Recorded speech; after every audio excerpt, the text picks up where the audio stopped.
International মার্কেটে অ্যাকাউন্টিংটা কিভাবে কি হচ্ছে না হচ্ছে এই জিনিসগুলো কিন্তু জানা গেছে এখানে এসে। যদিও আমি একজন এফসিএ, তারপরও আমি বলবো যে এখানে অনেক কিছু জিনিস শেখার আছে।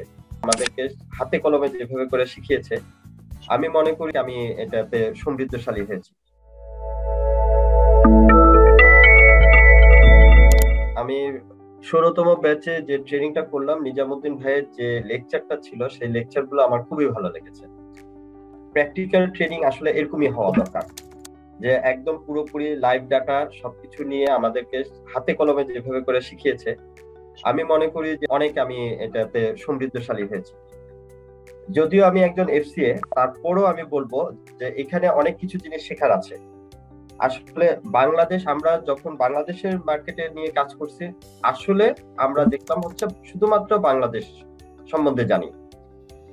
আর তারপরে যেটা আমি এখান থেকে যেটা জানলাম, আসলে ইন্টারন্যাশনাল মার্কেটে অ্যাকাউন্টিংটা কিভাবে কি হচ্ছে না হচ্ছে এই জিনিসগুলো কিন্তু জানা গেছে এখানে এসে।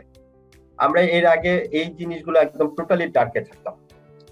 ওখানে এসএমই বিজনেস কিভাবে করে পরিচালনা হয়, ওটা কিভাবে করে মার্কেট হয়, এই জিনিসগুলো এখানে আমরা জানতে পেরেছি। আরো যে জিনিসগুলো হচ্ছে ওখানে ওদের ট্যাক্সেশন সিস্টেমটা সবচেয়ে বড় যে বিষয়টা, যেটা আমাদের অ্যাকাউন্টিং এর জন্য খুবই কার্যকর। আমরা যেটা বলছি বুককিপার হব বা অ্যাকাউন্টেন্সি কাজ করব, সেই জিনিসগুলো যে প্রাইমারি একটা নলেজ দিছে, সেটা আমার কাছে যথেষ্ট ভালো লেগেছে।